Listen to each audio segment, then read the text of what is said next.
रहे त्रैलोका, हर्षित भय गए सब शोका।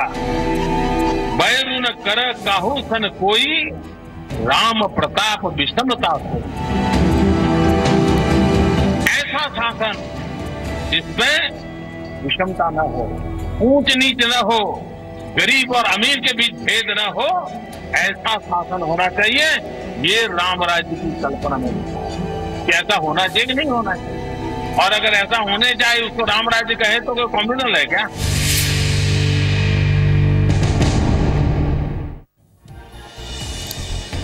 तो क्या है योगी का मिशन राम राज्य? तो क्या यहीं से शुरू हो रहा है राम राज्य की? 9वीं के दिन आए हैं 9 बड़े फैसले। और योगी सरकार जब बनी थी, आज 15वां दिन है, लगातार इंतजार था कि कब वो बड़े फैसले आएंगे। तो पहला बड़ा फैसला, किसानों का 30,729 करोड़ का कर्ज माफ। 1 लाख रुपए तक का कर्ज माफ कर दिया गया है किसानों का। 30,729 करोड़ का कर्ज माफ है। और दूसरा बड़ा फैसला, यूपी में अवैध बूचड़ खाने अब कैबिनेट की मोहर लिस्ट पर लग गई, बंद। तीसरा बड़ा फैसला, 80 लाख मीट्रिक टन गेहूं खरीदेगी खुद सरकार।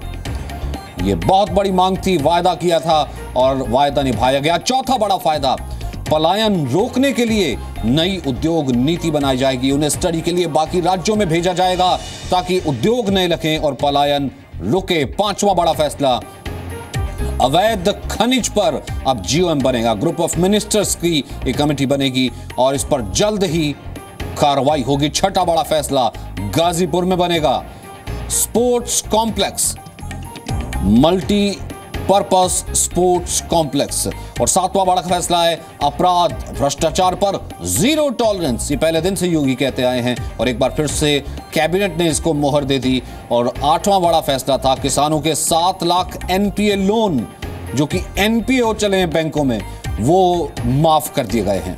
और 9वां बड़ा फैसला, किसान राहत केंद्र खोले जाएंगे, किसानों तक मदद पहुंचाई जाएगी।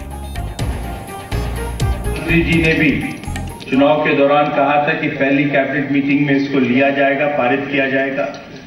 हमारे राष्ट्रीय अध्यक्ष जी ने भी कहा था और आज पूरे कैबिनेट ने मुख्यमंत्री जी का भी स्वागत किया कि जो प्रधानमंत्री जी ने जो निर्णय के लिए कहा था कैबिनेट में, ये विषय जो कि ऋण माफी का है किसानों की, वो आज लेकर आए और उसको हम लोग ने पारित किया है। उत्तर प्रदेश के अंदर लगभग 2,30,00,000 किसान हैं, जिसके अंदर 92.5%, 2,30,00,000 जो किसान हैं उसमें 92.5% जो निकलता है 2.515, 2,15,00,000 लघु और सीमांत किसान हैं। उनका हम लोगों ने जो ऋण माफ किया है वो है 30,739 करोड़ रुपए की है। 30,729 करोड़, 30,729 करोड़। फिर से रिपीट कर देता हूं, 30,729 करोड़। जनता प्रथम है आज कहीं ना कहीं इन फैसलों से जाहिर होता है, क्योंकि राम राज्य का तो मतलब ही यही होता है, एक आदर्श राज्य, एक ऐसा राज्य, राम राज्य, जिस पर कोई एतराज नहीं कर सकता। क्योंकि रामनवमी थी, 9 डिसीजन लिए गए हैं और उसी से इंगित करता है कि समाज, परिवार, राज्य के लिए एक आदर्श तस्वीर पेश करने की कोशिश की गई है। साफ शब्दों में कहें तो इस बात को आप ऐसे समझ सकते हैं कि राम राज्य एक ऐसे राज्य की कल्पना है जिसमें भय ना हो, भ्रष्टाचार ना हो, भूख ना हो, सबकी चिंता हो। जैसे किसानों की चिंता की गई है, भ्रष्टाचार पर जीरो टॉलरेंस पॉलिसी है, और भी जो निर्णय है वो उसी तरफ कहीं ना कहीं लेकर के चलते हैं, यानी विकास के पथ पर ले जाने की परंपरा लेकर चलते हैं। शासन संभाले के 16 दिनों बाद आज उत्तर प्रदेश में योगी सरकार की पहली मीटिंग में ये सब फैसले हुए हैं और इन्हीं सब फैसलों के साथ हम यही कह रहे हैं कि राम राज्य की क्या ये शुरुआत हो चली है।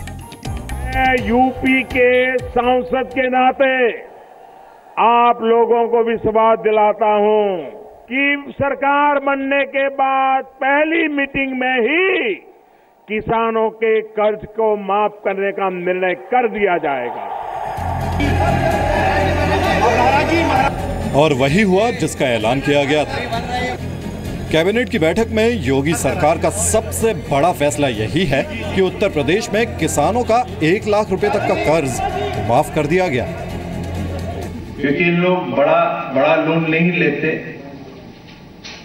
और निकालना कठिन होता है इतनी जल्दी, मगर अंदाज से 1 लाख रुपए तक की जिन्होंने ऋण लिया है उसको वहां तक कि उनके अकाउंट से उनको माफ किया जाएगा। दरअसल यूपी में जिस तरह से बीजेपी को ऐतिहासिक जीत मिली, इससे सूबे की नई सरकार के सामने चुनौतियां और बढ़ जाती हैं। खुद यूपी के मुख्यमंत्री आदित्यनाथ भी कह चुके हैं कि सत्ता उन्हें जिम्मेदारियों का एहसास करा रही है। सम्मान हम सबको एहसास कराता है नई जिम्मेदारियों का, और जो चुनौतियां हैं उन सब का खुल करके समाधान निकालने, उनका मुकाबला करने और आम जन को उस कल्याणकारी पथ पर आगे बढ़ाने का जो लोकतंत्र का वास्तव में सही जिसके पीछे उद्देश्य है। उत्तर प्रदेश को उत्तम प्रदेश में तब्दील करने के दावे हर सरकार करती है, लेकिन अभी तक इस राम राज्य की कल्पना हकीकत से बेहद दूर है। आज इसीलिए हम 2 बातें कर रहे हैं। पहली ये कि आखिर राम राज्य है क्या, और दूसरी बात ये कि क्या योगी आदित्यनाथ की सरकार यूपी को राम राज्य के रास्ते पर ले जाने में कामयाब हो पाएगी।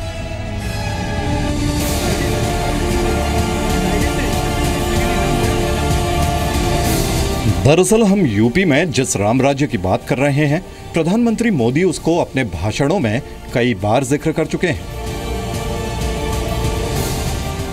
जब हम श्री राम के विषय में सोचते हैं तो श्री राम एक आदर्श पुत्र, आदर्श भाई, आदर्श पति, आदर्श मित्र, आदर्श राजा। अयोध्या भी एक आदर्श नगर था, तो राम राज्य एक आदर्श शासन व्यवस्था थी। खुद महात्मा गांधी ने भी कहा था कि राजनीतिक शक्ति हर क्षेत्र में विकास के लिए सहयोग का साधन है, और यही राम राज्य है। आगे बढ़ने से पहले आपको सुनाते हैं समाज और संस्कृति के जानकार राम राज्य के बारे में क्या कहते हैं। दैहिक दैविक भौतिक तापा, राम राज नहीं कहाँ हूँ व्यापा। तो दैहिक, दैविक और भौतिक, भौतिक माने आर्थिक जगत, इस तीनों प्रकार के कष्टों से निवारण हो जाए, यही राम राज्य है। तो क्या मुख्यमंत्री योगी आदित्यनाथ अपने फैसलों के जरिए उत्तर प्रदेश को उस रास्ते पर ले जा रहे हैं जहां हर कोई भय मुक्त रहकर जीने की उम्मीद कर सकता है। सत्ता के संरक्षण में पल रहे गुंडे, माफिया, अपराधी, लुटेरे मेहरबानी करके तो उत्तर प्रदेश छोड़ करके चले जाएं, और अगर उत्तर प्रदेश में रहेंगे तो फिर उनके लिए 2 जगह होंगी। मुझे लगता है उस जगह कोई भी नहीं जाना चाहेगा। सत्ता संभालते ही योगी आदित्यनाथ ने महिलाओं से होने वाली छेड़छाड़ रोकने के लिए एंटी रोमियो दल का गठन किया। इसके साथ ही सरकारी विभागों में कामकाजी घंटों के दौरान पान, गुटखा खाने और प्लास्टिक के इस्तेमाल पर भी रोक लगाई। योगी ने अपने मंत्रियों को यह आदेश भी दिया कि बयानबाजी नहीं बल्कि काम पर जोर दें। ध्यान रहे कि ये सारे फैसले काम से ज्यादा काम के माहौल से जुड़े हुए हैं। क्या राम राज्य का मतलब एक बेहतर माहौल भी है? तो स्वाभाविक तौर से हमारी समझ होनी चाहिए, दैहिक माने शारीरिक कष्ट, जिसको हम मिनिस्ट्री के रूप में हेल्थ स्कीमों को सारा शामिल कर सकते हैं। आर्थिक कष्ट, जो वित्त मंत्रालय के द्वारा हमारे ऊपर जो कर्ज है अथवा जिन कारणों से हम गरीबी में जी रहे हैं, ये भौतिक है। भौतिक मतलब खाने पीने से लेकर के हमारे यातायात के प्रबंधन तक पे जिसका हमारे जीवन पे असर पड़ता है, ये भौतिक है। और तीसरा जो है दैविक है। दैविक मतलब प्राकृतिक आपदा। तो प्राकृतिक आपदाओं से भी हमारा बचाव हो सके, जिसको हम डिजास्टर मैनेजमेंट कहते हैं। तो ये तीनों प्रकार के कष्टों से निवारण के राज्य को ही राम राज्य कहते हैं। योगी आदित्यनाथ ने किसानों के लिए, महिलाओं के लिए और शासन में शामिल नौकरशाहों के लिए जब नीतियां तय करने की शुरुआत की तो यही कहा, कानून सबसे ऊपर है। जाहिर है कानून का सम्मान होगा तो राम राज्य आएगा। राम राज्य यानी एक आदर्श राज्य। कानून का स्थान शासक से भी ऊपर होता है। कोई भी राजा कानून के अधीन ही कार्य कर सकता है, इसलिए कानून शासकों का भी शासक होता है। आगे हम आपको बताएंगे कि राम राज्य के लिए कैसे तुष्टीकरण को खत्म कर रही है नई सरकार, और ये भी कि सबके विकास के लिए कैसे यूपी में लिया जा रहा है सबका साथ। अमित प्रकाश, जी मीडिया, लखनऊ। तो नवमी के दिन योगी सरकार के 9 फैसले। 19 मार्च को शपथ ग्रहण हुआ और उत्तर प्रदेश के मुख्यमंत्री ने 2 हफ्ते के बाद पहली बैठक की, कैबिनेट की पहली बैठक। तो पहली मीटिंग में वो वादा पूरा कर दिया जो प्रधानमंत्री मोदी ने किया था। जाहिर है राजनीति में चुनावी बातें अलग होती हैं और सरकार बनाने के बाद चुनावी वायदों को हकीकत में तब्दील करना ये एक अलग बात होती है। आज इसलिए हम ये सवाल उठा रहे हैं कि क्या यूपी में मिशन राम राज्य की शुरुआत हो चुकी है?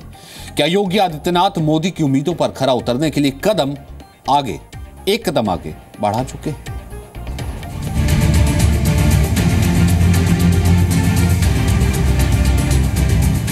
यह पहले से ही माना जा रहा था कि यूपी कैबिनेट की पहली ही बैठक में किसानों की कर्ज माफी को लेकर कोई बड़ा फैसला होगा।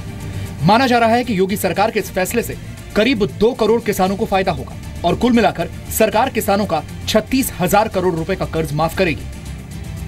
जो लोन अमाउंट बनता है जिसको माफ किया है वो है 36,359। मैं टोटल कर दिया इसलिए आपको बता रहा हूं, 36,359 करोड़। लेकिन विपक्ष का कहना है कि सरकार ने 1 लाख की सीमा तय करके ठीक नहीं किया।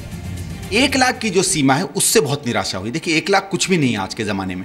2 या 3 एकड़ 4 एकड़ का जो किसान है उसको तो किसान क्रेडिट कार्ड में इतनी मिल जाती है, इससे बहुत फर्क नहीं पड़ता है।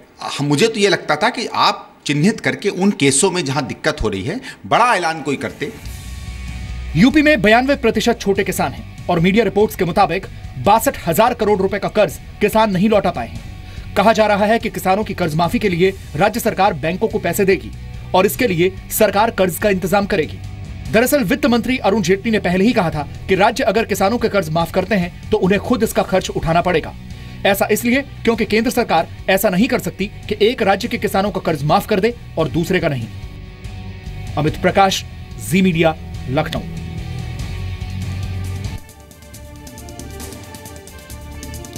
तो 15 दिन में योगी सरकार के 15 एक्शन इसे कह सकते हैं, क्योंकि आज नवमी के दिन 9 बड़े फैसलों पर कैबिनेट की मोहर लगी है। लेकिन अगर आप 15 दिन का जिक्र करें, 15 दिन से देखें तो every day the government was in action. Action कौन कौन से थे वो भी आपको बता देते हैं। पहला, छेड़खानी रोकने के लिए एंटी रोमियो स्क्वाड का उसी वक्त गठन कर दिया गया।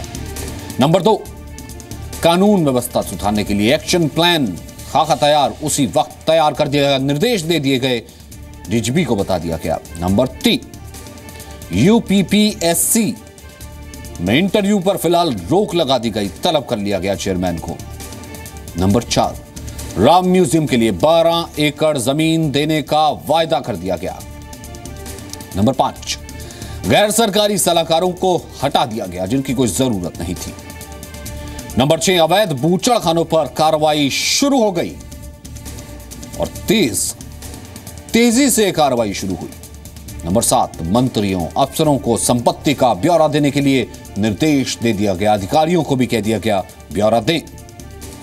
वीआईपी कल्चर के खात्मे के लिए लाल बत्ती हटाने का एक ऐतिहासिक आदेश दे दिया गया।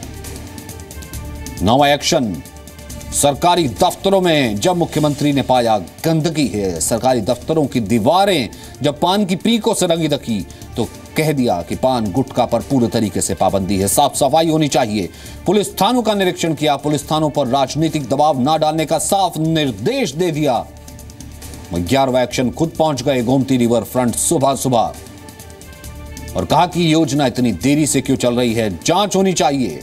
वही वरुणा कॉरिडोर में कथित घोटाले की जांच, जो कि बहुत पहले से इसकी मांग रही है, आदेश दे दिया गया उसी वक्त।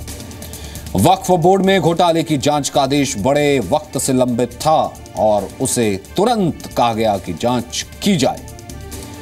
वहीं 15 जून तक सड़कों को गड्ढा मुक्त बनाने का वायदा किया है और इस पर काम लगातार चल रहा है।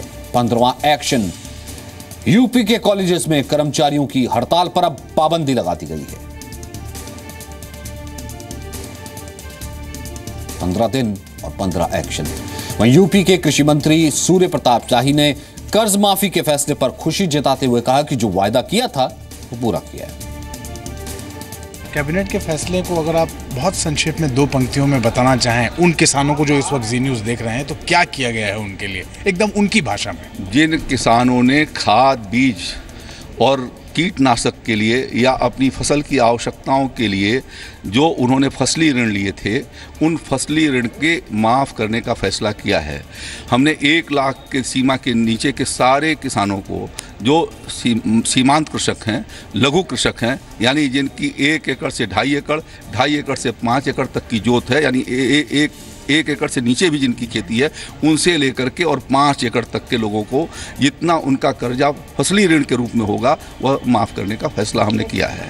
एक और अहम बात, 5 सालों, अगले 5 सालों के लिए जो रणनीति, जो एक रोड मैप तैयार हो रहा है किसानों के लिए, वो एक अहम मुद्दा है कि अब क्या करने जा रहे हैं। ये पहला फैसला था। ये तो पहला फैसला। उसके साथ दूसरा फैसला ये किया है कि उत्तर प्रदेश के किसानों का 80 लाख मीट्रिक टन गेहूँ खरीद करने का हमने लक्ष्य रखा है।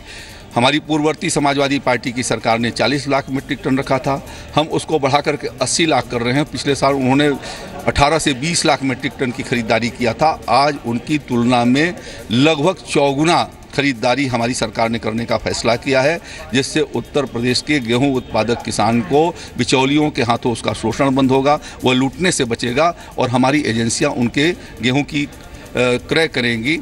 जो न्यूनतम समर्थन मूल्य भारत सरकार ने तय किया है 1625 रुपये, उस पर हम गेहूं खरीदेंगे। वहीं आप देख रहे हैं कि योगी किस तरीके से तैयारी कर रहे हैं, लागू कर रहे हैं और दिशा में है क्या मिशन राम राज्य की।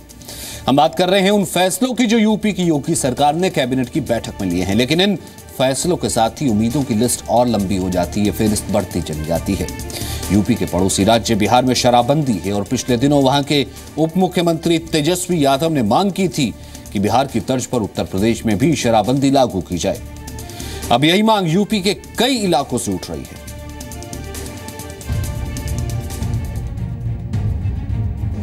यूपी के मुख्यमंत्री जिस तरीके से काम कर रहे हैं, उनसे उम्मीदें भी लगातार बढ़ती जा रही हैं।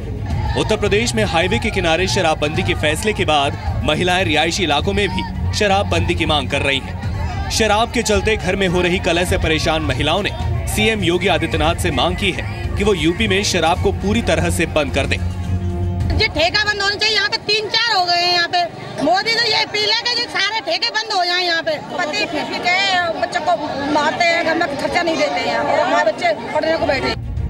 मुख्यमंत्री योगी आदित्यनाथ भी चाहते हैं कि जनता की उम्मीदों पर खरा उतरने में कोई कमी न रखी जाए।